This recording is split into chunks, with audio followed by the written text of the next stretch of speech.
ሰላም ጤና ይስጥልኝ ውድ የጎጆ ሾው ቤተሰቦች፣ ዛሬ በአዲስና ሰበር መረጃ ወደ እናንተ መጥተናል። ለዚህ ቻናል አዲስ ከሆናችሁ ቻናላችንን ሰብስክራይብ በማድረግ የደወል ምልክቷን በመጫን ቤተሰብ እንድትሆኑ ስል በታላቅ አክብሮት እጠይቃችኋለሁ። እስከ ፍጻሜው ተከታተሉኝ። ሀሳብ አስተያየታችሁን ደግሞ ሀሳብ መስጫ ሳጥን ላይ እንድታስቀምጡ በታላቅ አክብሮት እጠይቃችኋለሁ። ዛሬ ወደ ያስኩላችሁ አዲስና ሰበር መረጃ አልፋለሁ። እስከ ፍጻሜው ተከታተሉኝ። እውቋ የትግረኛ ዘፋኝ ማህሌት ገብረ ጊዮርጊስ ያጋጠማት አስደንጋጭ ነገር ምንድን ነው? ወደ ሱስ ውስጥ እንድትገባ ያረጋት ምክንያትስ ምን ይሆን? ቲክቶከሮቹ የፍርድ ቤት ውሳኔ ተላለፋቸው። ዩቲዩበር ሊያሾ በአስደንጋጭ ሁኔታ ሆስፒታል ገባች።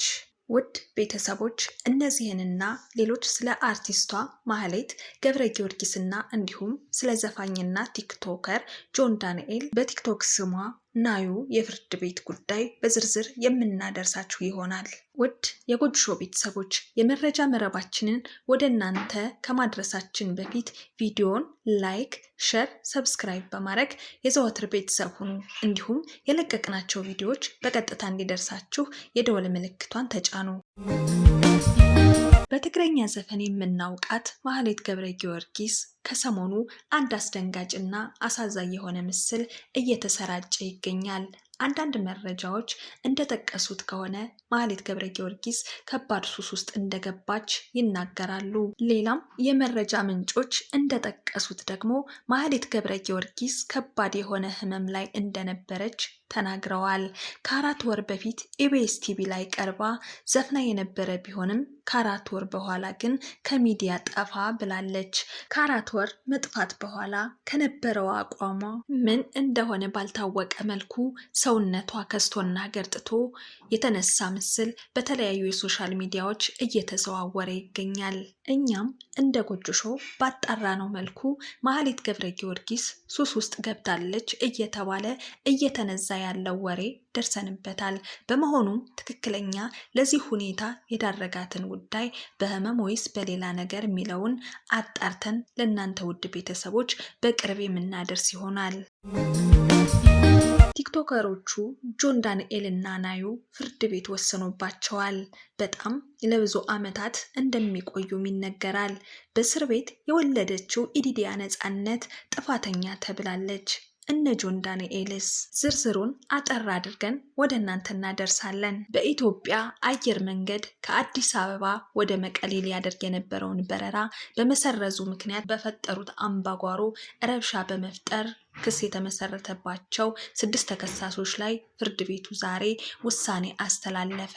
በዚህም መሰረት በናዩ ዮሐንስ ወይም ጆን ዳንኤል ከተካተቱት መካከል 5ኛ ተከሳሽ ኢሌኒ ክንፈ በቀረበባት ክስ በበቂ ሁኔታ ራሷን በመከላከሏ ከክሱ ሙሉ በሙሉ ነፃ ሆና እንድትሰናበት ፍርድ ቤቱ ወስኗል።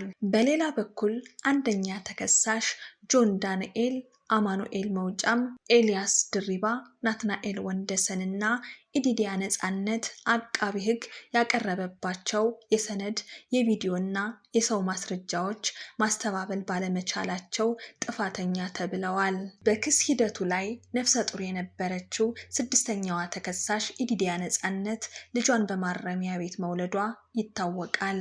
ምንም እንኳን ፍርድ ቤት የዋስትና መብቷን አክብሮላት ከስር ተለቃ ከውጭ ስትከታተል የነበር ቢሆንም ዛሬ በዋለው ችሎት ጥፋተኛ በመባሏ ተመልሳ ወደ ማረሚያ ቤት እንድትገባ ታዟል።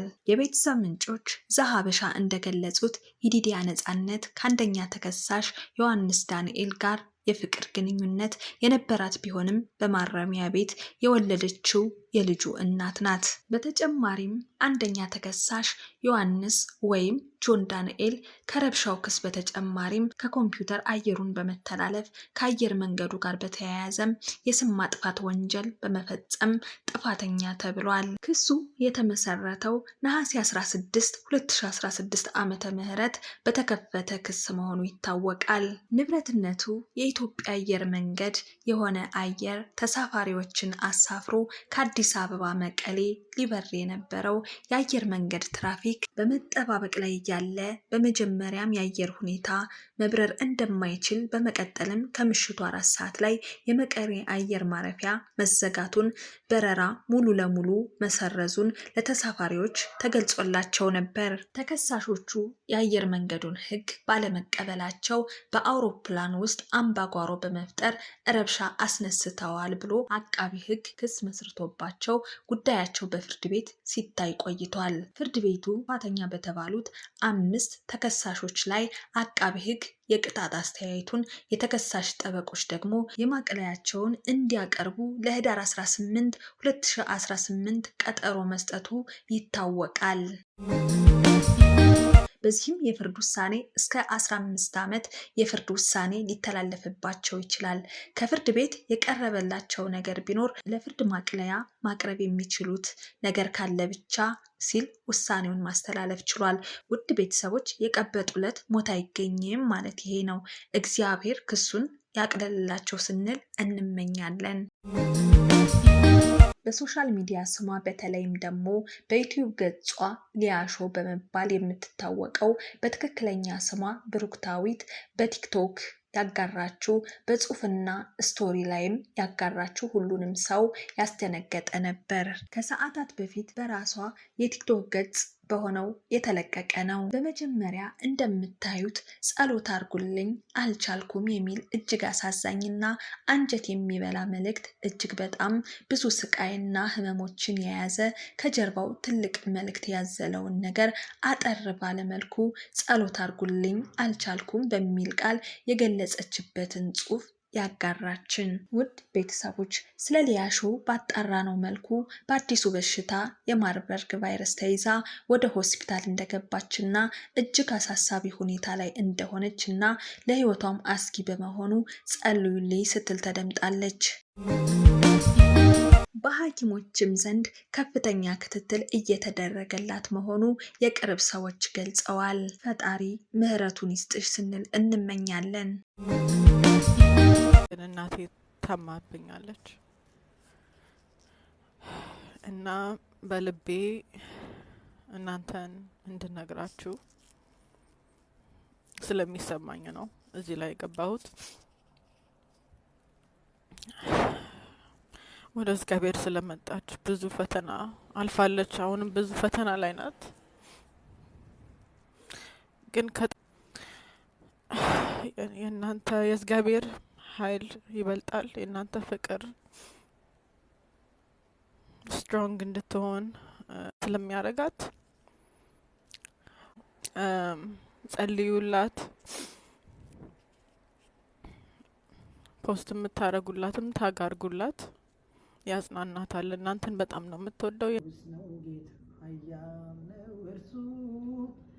መቅደሱ ሞላው የምሕረት ልብሱ ከፍ ባለ ድምፅ እንጮኻለን፣ እግዚአብሔርን እናመልካለን፣ ለስላሴ ክብርን ዘምራለን።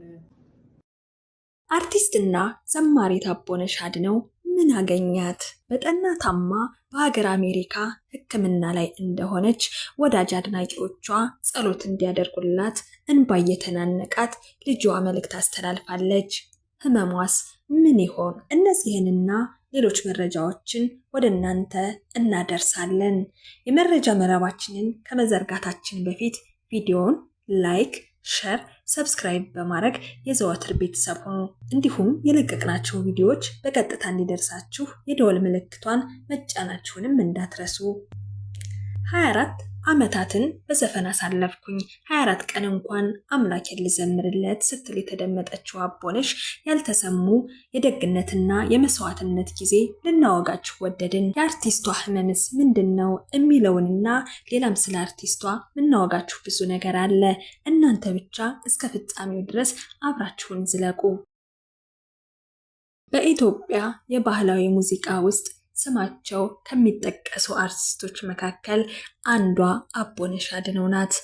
በተለይ ባህሌን ከተሰኘው አልበሟን ከለቀቀች በኋላ ዝናዋ ከሀገር ጫፍ እስከ ሀገር ጫፍ ናይቶ ነበር። በአጠቃላይ 3 አልበሞችን የሰራችው አቦነሽ ሀገረኛ በሆኑ 10 ቋንቋዎች ደግሞ ነጠላ ዜማዎችን ሰርታለች። ብዙ ዘፋኞች በእድሜ ማምሻቸው ላይ የሚቀላቀሉትን የዝማሬ አገልግሎት አቦነሽ ገና በጎልማሳ እድሜዋ በመቀላቀሏ ለብዙዎች ትንግርትን የሆነ ጉዳይ ነበር። ልጇ ከሰዓታት በፊት ያስተላለፈችው አንጀት የሚበላ መልእክት አቦነሽ ወደ ክርስትናው አገልግሎት ከተቀላቀለች በኋላ ብዙ ፈተናና መከራዎች እየተደራረቡባት እንደሆነ ገልጻለች። አቦነሽ ድንገት ወደ ዝማሬ የመግባቷን ምክንያት ስትጠየቅ እኔ ከመጀመሪያውም በሰንበት ትምህርት ያደግኩ ዳዊትን በቃሏ ያነበበች መሆኗን ትናገራለች። ሁልጊዜ ስለ መዘመር አስብ ነበር። የዘፈን ጭብጨባውና ሙገሳው ስቦ አስቀረኝ። ነገር ግን አንድ አጋጣሚ ከሞት ጋር እንድጋፈጥ አደረገኝና ልቤን ቀዶ ጥገና የተሰራሁበት አጋጣሚ መቼም አልረሳውም። እና ያኔውኑ አልጋዬ ላይ ሆኜ 24 ዓመት ዘፍኛለሁ። ከዚህ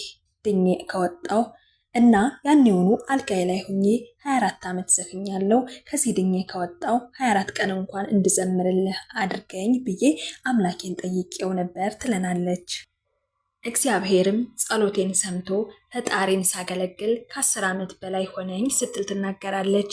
አርቲስቱ አቦነሽ በመዝሙር አገልግሎት ብቻ ሳይሆን የገጠር አብያተ ክርስቲያናትን በማሰራት የጎደላቸውን በመሙላት አገልግሎቷን አጠናክራ ቀጥላለች።